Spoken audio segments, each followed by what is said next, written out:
Bonjour à tous, je m'appelle Aurélie. Mon travail consiste à vous accompagner dans l'évolution de votre carrière. Après avoir constaté que de nombreuses personnes cherchent à découvrir de nouveaux métiers, j'ai décidé de partir à la découverte de salariés et de chefs d'entreprise qui acceptent de partager avec nous leur expérience.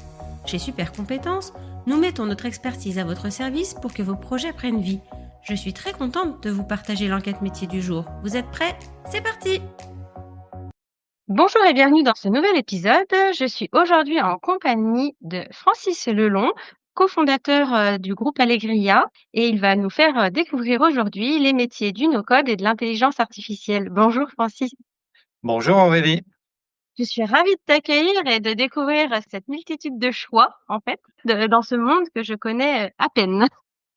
Je suis ravi de te le faire découvrir parce qu'effectivement, c'est un sujet sur lequel il y a énormément d'opportunités actuellement, comme à chaque fois qu'une nouvelle révolution technologique arrive. D'ailleurs, ça ouvre plein de possibilités, plein d'opportunités. Et donc, je suis ravi de faire cet échange avec toi aujourd'hui pour essayer d'expliquer tout ça.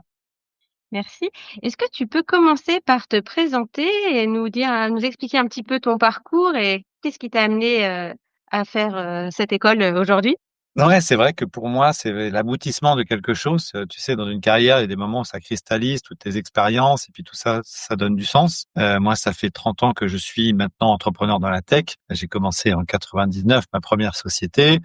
J'en ai fait une quinzaine en tout, donc un peu d'expérience avec un parcours très varié, on va dire assez simplement 10 premières années dédiées au e-commerce avec Sarenza.com que j'ai créé en 2001.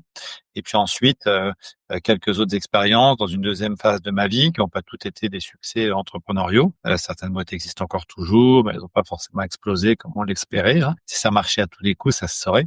Et puis, j'allais dire que ma vie d'entrepreneur a basculé, mais c'est quasiment ça, autour de 2016, quand un jeune entrepreneur que je coachais me montre son écran et là, je découvre Airtable, donc un des outils qu'on utilise aujourd'hui au quotidien. Et ça a été une vraie révélation pour moi de découvrir tout cet univers d'outils nouveaux qui sont les enfants du SaaS et du cloud et qui nous ont permis d'arriver là où on est aujourd'hui, c'est-à-dire lancer Allegria il y a 4 ans pour essayer de permettre à chacun d'être le plus autonome possible sur ses besoins digitaux. La prise de conscience, pour moi, elle arrive vraiment chez Qobuz, qui est une boîte de streaming musical que j'ai dirigée pendant 2 ans et où j'ai beaucoup déployé ces outils pour la première fois un peu à l'échelle avec 30 millions d'euros de chiffre d'affaires, une petite centaine de collaborateurs. Et là, j'ai compris tout le potentiel de ces outils.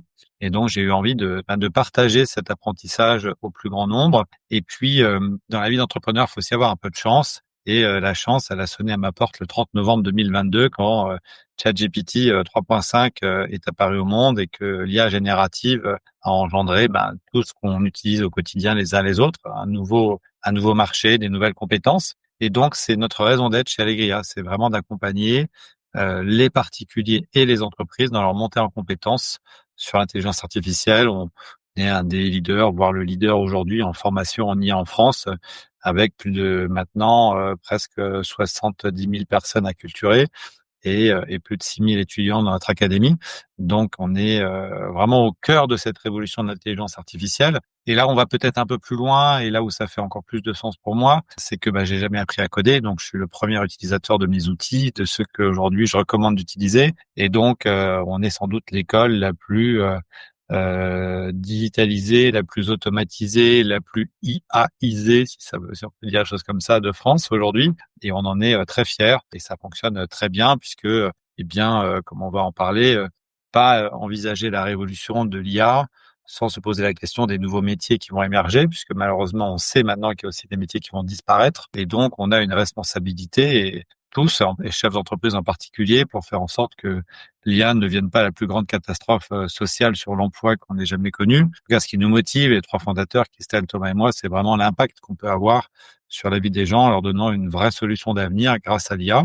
Ce sera peut-être pas parfait, il y aura peut-être des difficultés économiques dans le monde du travail à venir. Il y a plein d'études qui disent tout et son contraire, donc c'est très difficile, tu vois, de se faire vraiment un avis. Moi-même, j'ai un avis sur le sujet, mais qui ne s'étaye que sur une expérience d'entrepreneur finalement. Donc voilà, on est là pour ça et on est ravis de l'impact et de la vie des gens qu'on va changer grâce à ces formations. OK, super, merci de toutes ces précisions et est-ce que tu peux maintenant, nous décrire un petit peu tous ces nouveaux métiers? Alors je pense qu'il y en a beaucoup donc en Oui. choisir quelques-uns. Là, en fait, on a vraiment, chez nous déjà un peu 3 types de profils. On va dire que on a les gens qui sont, dans leur emploi aujourd'hui et qui vont devoir, utiliser l'IA au quotidien puisque, ce dont on est à peu près sûr aujourd'hui, c'est que l'IA ne se déploiera dans les entreprises qu'à condition que tout le monde s'empare du sujet. C'est pas juste quelques personnes, dans l'équipe tech qui va mettre de l'IA. Il faut que tout le monde s'empare du sujet pour aller chercher les gains de productivité qu'on attend. Donc, il faut absolument monter en compétences. On comprend bien qu'aujourd'hui, dans un monde, dirigé par la donnée, par la data, on peut pas se contenter de voir d'Excel PowerPoint. Ça, c'est le premier constat, un peu mes profils types des gens qui viennent chez nous. Et après, on a 2 autres profils qui sont peut-être plus dans les profils de tes auditeurs, qui sont les personnes qui ont envie de changer de carrière, de changer de voie en reconversion, parce que pour eux, la tech, c'était toujours inaccessible à cause de la compétence du code, hein, qui est quand même une compétence difficile à acquérir. Hein, c'est 3 à 5 ans de formation. Hein, on ne devient pas un développeur en faisant un bootcamp de 3 mois. Hein, c'est pas vrai. Il faut 3 à 5 ans de formation difficile. Je rappelle qu'il y a que 15% de femmes en plus aussi dans le métier de développeur, donc un métier difficile d'accès aussi pour les femmes. Et donc ces personnes elles viennent aujourd'hui se former en se disant est-ce que moi je peux pas avoir une opportunité de bosser enfin dans la tech, là où il y a du boulot, là où il y a des entreprises qui recrutent sans savoir coder. Et puis l'autre catégorie de personnes à qui ça s'adresse, toutes les personnes qui ont un projet depuis toujours et qui se sont retrouvées coincées parce que il leur manquait 2 choses. L'argent, parce que bien évidemment, aujourd'hui, quand on veut faire une start-up, il faut beaucoup d'argent. Et pourquoi il faut de l'argent? Parce qu'il faut recruter des devs. Or, à partir du moment où on n'a plus besoin de devs pour lancer un produit digital, on enlève non seulement la barrière de la compétence technologique, de l'apprentissage du code, mais aussi la barrière financière de recruter des gens qui savent coder. Et aujourd'hui, par exemple, à Paris, c'est à peu près 25% des startups qui se lancent en bootstrap, c'est-à-dire sans levée de fonds, avec uniquement quelques milliers d'euros des fondateurs réunis pour lancer leur activité. Et donc, ça ouvre des perspectives à tous ceux qui ont toujours rêvé de lancer leur boîte, de lancer leur activité, de devenir indépendant, de pouvoir réaliser ce rêve, puisque j'allais dire la courbe d'expérience, en tout cas la montée en compétences, peut se faire relativement rapidement avec quelques dizaines d'heures de formation, mais les résultats qu'on peut obtenir, l'effet de levier, j'allais dire qu'on peut avoir sur cette formation, il est considérable. Il y a un vrai retour sur investissement. Et donc, pour répondre plus sur les métiers, effectivement, qui vont s'adresser à toutes ces personnes, je dirais que on va avoir des métiers plus ou moins techniques. C'est-à-dire qu'il y a un certain nombre de métiers qui arrivent aujourd'hui dans le domaine du conseil et de l'accompagnement. Je vais donner 2, 3 exemples très concrets. On ne peut pas déployer, j'allais dire, de manière qualitative, avec de l'ambition, l'IA dans une entreprise sans faire de conduite de changement. Donc, il y a un Eldorado devant nous actuellement pour les personnes qui se spécialisent sur la conduite du changement lié à l'arrivée de l'intelligence artificielle dans les entreprises. Pourquoi? Parce que il va falloir faire de la reconversion, parce que les fiches de poste vont changer, parce que les process vont changer. Quand on déploie une technologie comme celle-ci, c'est pas pour continuer à travailler comme avant, c'est pour travailler différemment. Donc, énormément de besoins en conduite du changement autour de la mise en œuvre de l'intelligence artificielle. Qui dit conduite du changement dit aussi formation. Donc, on a besoin de beaucoup de formateurs. Et ça, on peut se monter en compétence assez rapidement, en quelques semaines, pour devenir formateur en IA, à condition d'avoir envie de mettre la main quand même un peu dans les outils. Et si on aime beaucoup les outils, on peut devenir freelance, maker, IA, no code. On les appelle, il y a plein de manières. Product builder, maker, no code, développeur, no code. On peut les appeler comme on veut, mais en tout cas des gens qui concrètement vont accompagner les entreprises demain pour mettre en œuvre une stack technique agile sur laquelle ils auront monté en compétences. Un petit peu comme il y a 10 ans, on a formé plein de gens sur Salesforce, par exemple, et puis il y a des sociétés spécialisées aujourd'hui sur la mise en œuvre de Salesforce. Donc, c'est un peu la même chose, sauf que là, c'est tout le monde qui s'équipe en même temps. Et donc, ce besoin de compétences un peu plus techniques en freelance IA no code, il est en train d'exploser aujourd'hui. Et la bonne nouvelle, c'est que c'est accessible à beaucoup de gens, même ceux qui savent pas coder, puisque c'est le principe même de ces outils. Ce qui ne veut pas dire qu'il faut pas se former, mais c'est accessible. Et puis, on va avoir à la périphérie un peu de tous ces métiers-là, 2 autres catégories de métiers. Les métiers liés à la vente, parce qu'aujourd'hui, il y a énormément de prestations de services autour de l'IA et ces sociétés ont besoin de sales et ça, c'est accessible à tout le monde. Donc ça, c'est un nouveau métier aussi qui est en train d'émerger. Et puis, je dirais qu'à côté de tous ces métiers accessibles à tout le monde, il restera les métiers accessibles aux ingénieurs. Donc, il y a un grand plan pour monter de 40 000 à 100 000 étudiants dans les écoles d'ingénieurs françaises sur l'IA, qui a été annoncé par le président Macron, avec des financements, avec de l'accompagnement. Donc là, des gens qui vont faire 3 à 5 ans d'études pour devenir ingénieur. Donc ça concerne moins de monde, bien évidemment, puisque nous, chez Allegria, on s'adresse aux 25-28 millions de salariés en France ou de gens qui sont en âge de travailler pour leur donner des compétences et apprendre à utiliser l'IA. Alors que les écoles d'ingénieurs, l'objectif, c'est de passer de 40 000 à 100 000 ingénieurs par an formés sur l'intelligence artificielle. Et là, on parle des métiers type data scientist, ingénieur en intelligence artificielle, voilà, des métiers qui sont intéressants, mais qui sont vraiment clairement là, pas accessibles à tout le monde. OK. Voilà, après, faut voir dans quelle branche on se sent le mieux, mais finalement, en fait, c'est des Mmh. métiers qui ouvrent des portes. Complètement. Quelles sont les missions quotidiennes, de ces personnes qui travaillent après avec l'IA et le no-code? Oui. On va dire que on a trois volets, un volet conseil, un volet formation et un volet mise en œuvre. Et c'est là où il faut essayer de trouver là où chacun se sent le mieux, parce que on n'a pas forcément toutes les mêmes compétences pédagogiques, par exemple, on n'a pas forcément toutes les mêmes compétences vente.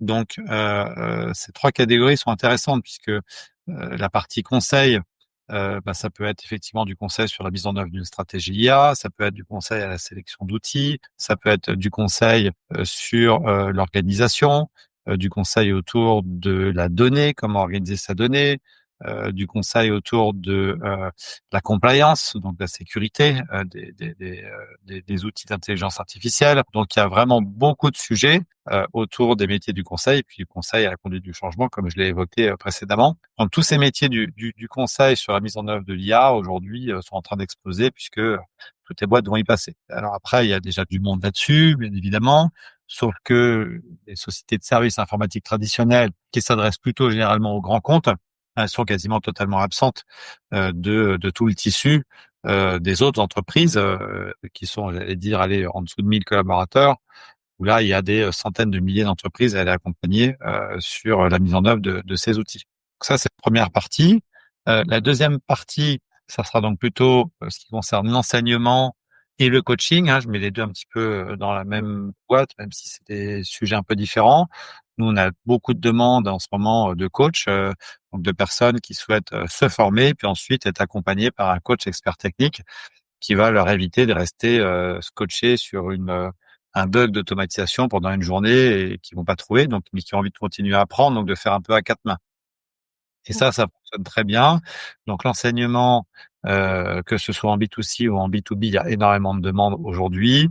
Il faut aller expliquer l'IA dans les entreprises.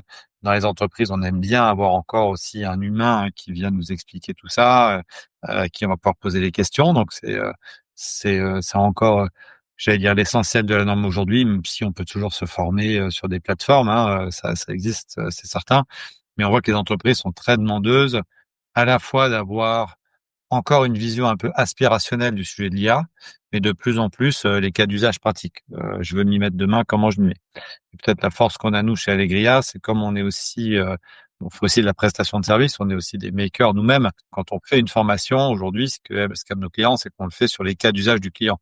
On vient pas avec une formation toute faite qui va raconter la vie de l'IA sur un cas d'usage de l'entreprise Acme dont tout le monde se fout et qui parle à personne. On va récupérer les cas d'usage de l'entreprise avant et on va la former sur ses propres cas d'usage. Et ça, c'est possible pour un formateur à condition d'avoir mis un minimum les mains dedans. Aujourd'hui, on voit des formateurs en IA qui racontent la vie des slides, mais ils jouent des claquettes. Ils n'ont jamais ouvert les outils de leur vie, ils s'en sont jamais servis, et ça, c'est pas une bonne idée, je pense. Donc, coaching, enseignement, clairement une grosse activité actuellement sur ces sujets-là.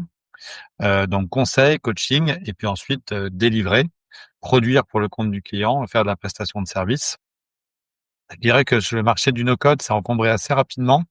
On a vu les prix baisser, par exemple, sur du Webflow, sur des outils qui étaient très à la mode il y a 2-3 ans et qui aujourd'hui se font un petit peu vampiriser par l'arrivée de l'intelligence artificielle. Donc, ces métiers de la prestation de service nécessitent, surtout dans l'informatique, de se renouveler en permanence.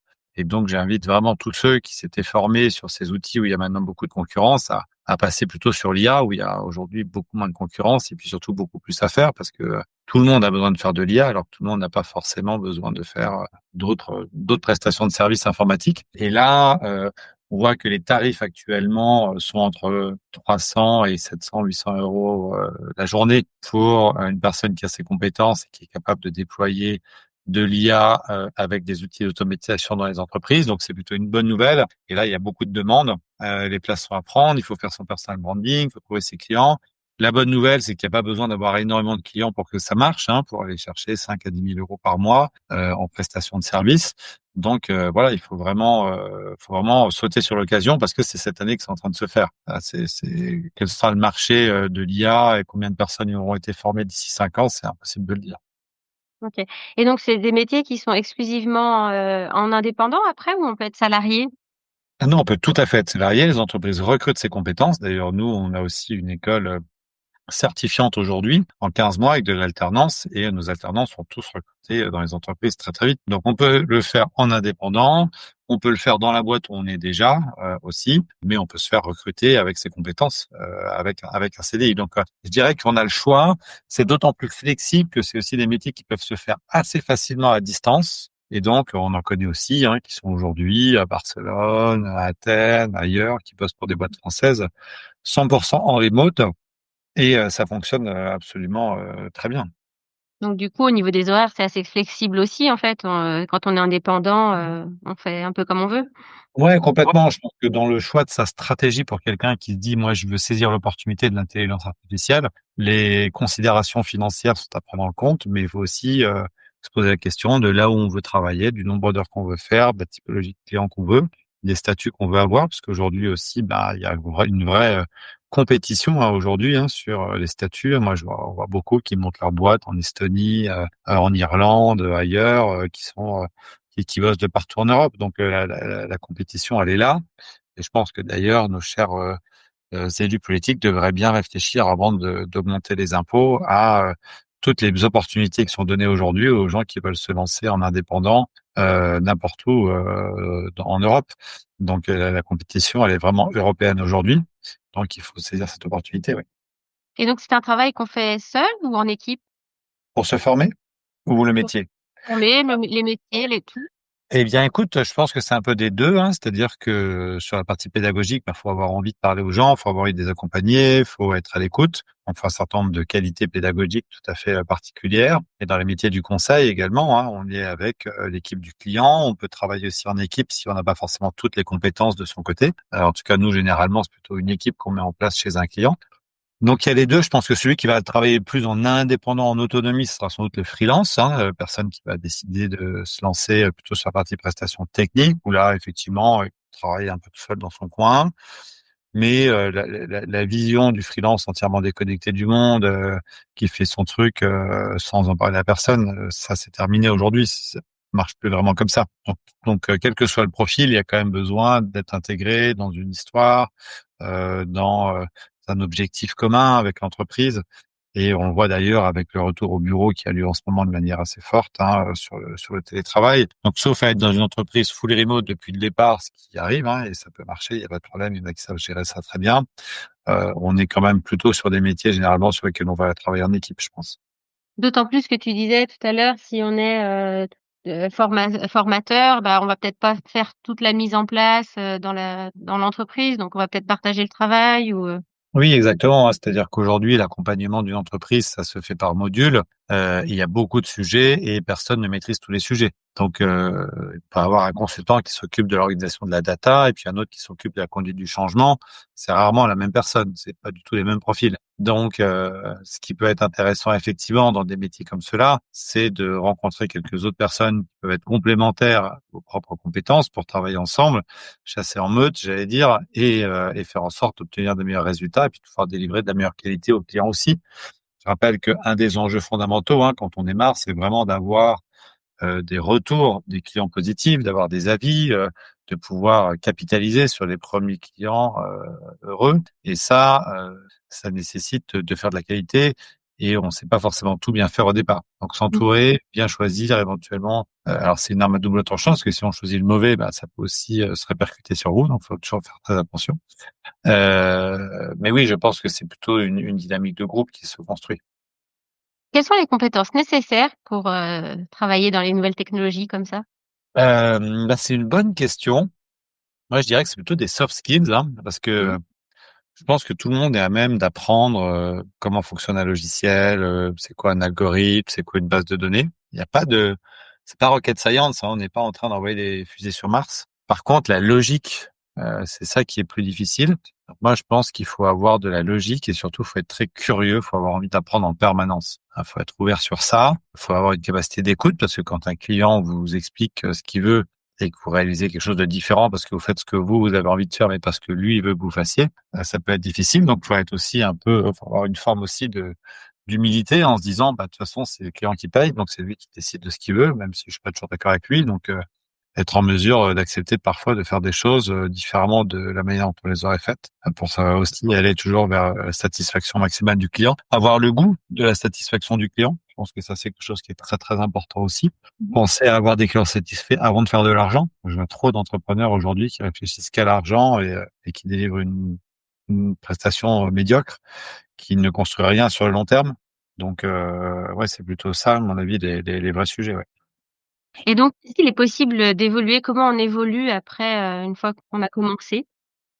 Eh ben, écoute, c'est une bonne question. Je pense que il y a énormément d'entrepreneurs ou de gens qui vont se lancer souvent en individu, tout seul, et puis qui au fil du temps vont commencer à recruter un premier, un deuxième, un troisième employé, et puis arriver à quelque chose de plus développé. Donc ça, c'est un des premiers parcours possibles. L'histoire des sociétés de services en informatique est jalonnée de gens qui démarrent seuls et qui se retrouvent 500, 10 ans plus tard. Donc ça, c'est une première des possibilités. L'autre possibilité aussi, et ça, il y en a beaucoup, c'est potentiellement d'avoir l'idée entre-temps de faire un vrai produit, c'est-à-dire on rencontre une problématique chez un client, on lui résout le système et on dit tiens, c'est pas mal ce que j'ai fait, est-ce que je pourrais pas en faire un produit? Puis je vais aller voir ses concurrents et je vais proposer à tout le monde et je vais créer un SaaS du coup. Sam Altman nous dit que d'ici quelques années, le solopreneur qui aura fait 1 milliard de chiffre d'affaires existera. Écoute, je sais pas si on est encore là, mais en tout cas, nous, on n'a pas besoin de faire 1 milliard pour être heureux, hein. Je pense que si déjà chacun de nous on faisait 100 000 euros par an, on serait déjà tous très contents.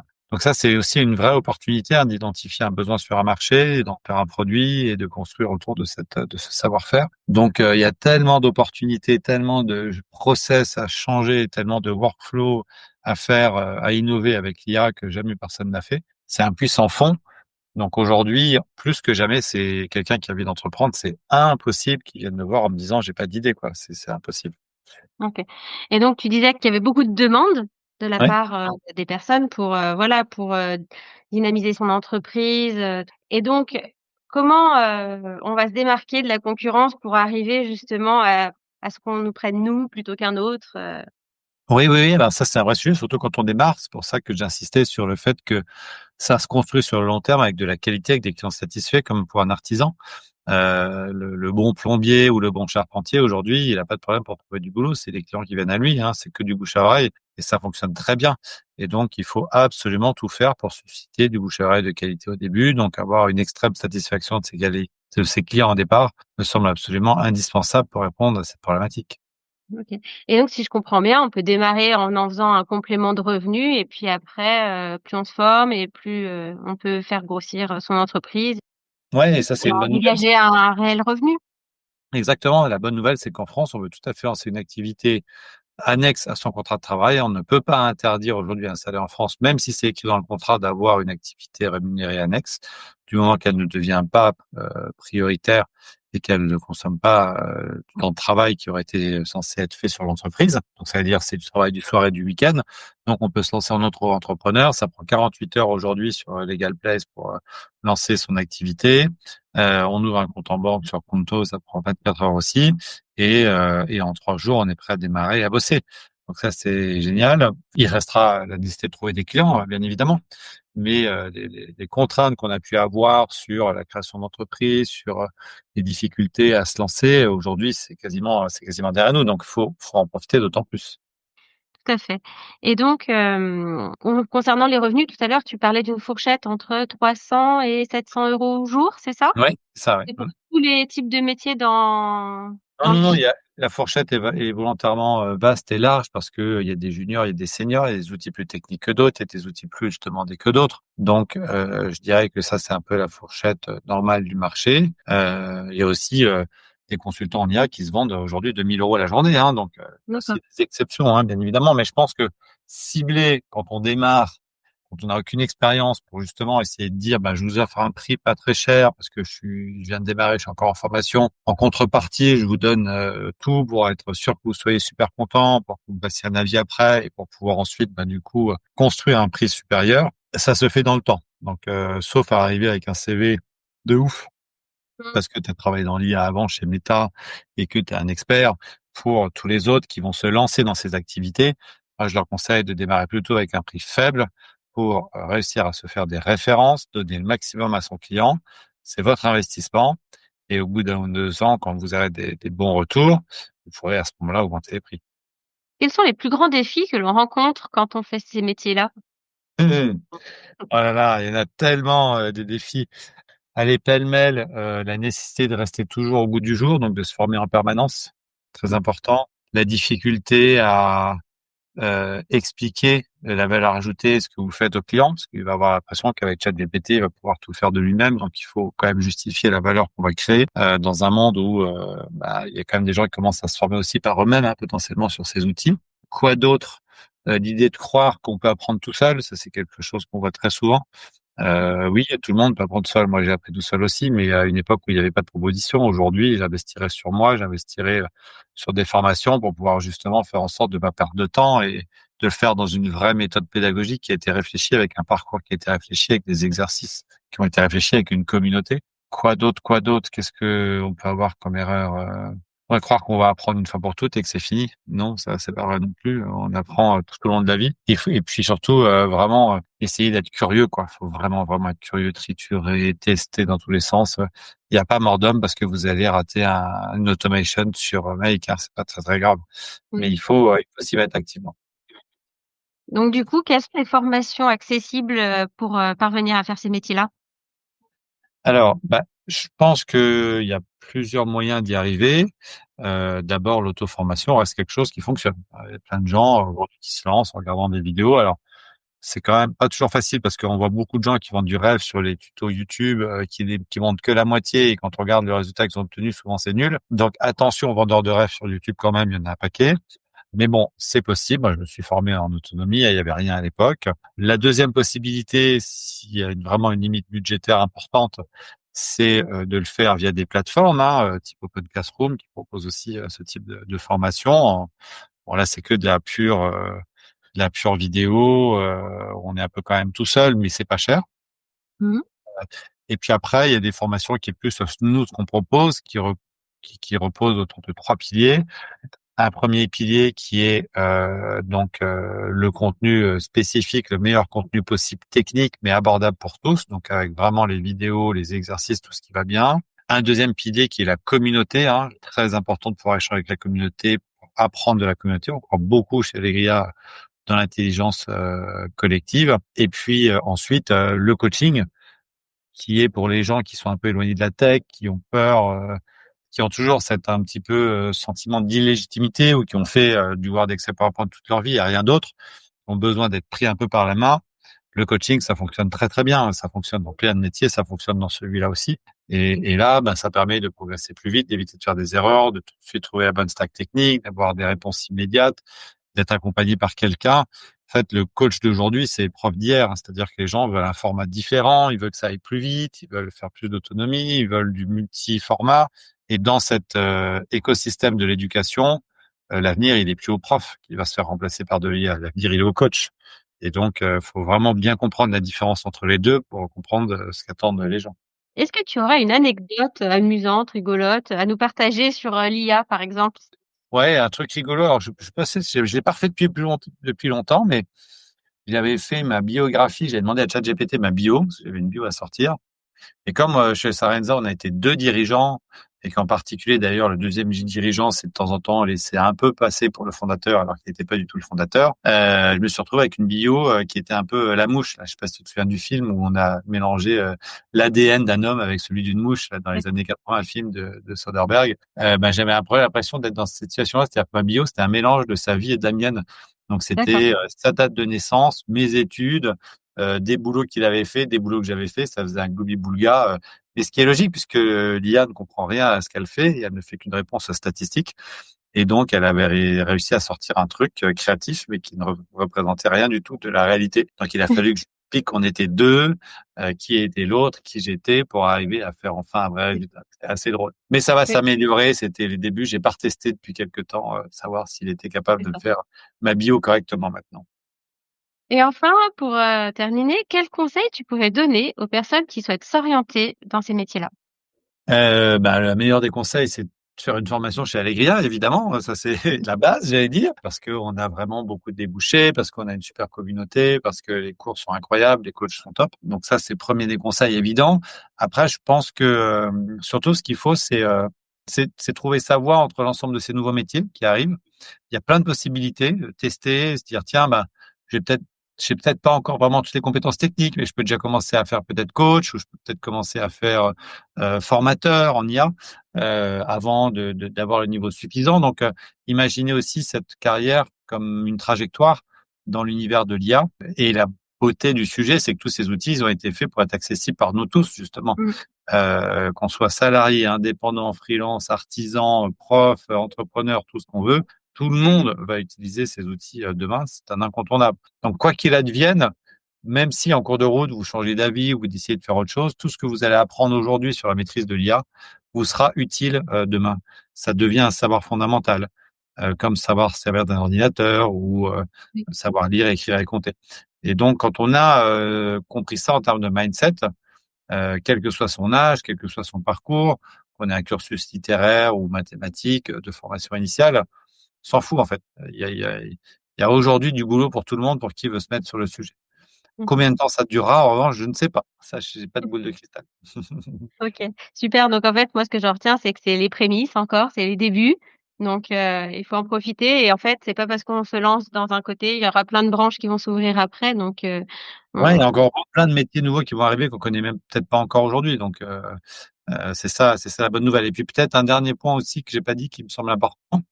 La bonne nouvelle, c'est que pour bien utiliser l'IA, généralement, il faut avoir une très bonne compétence métier.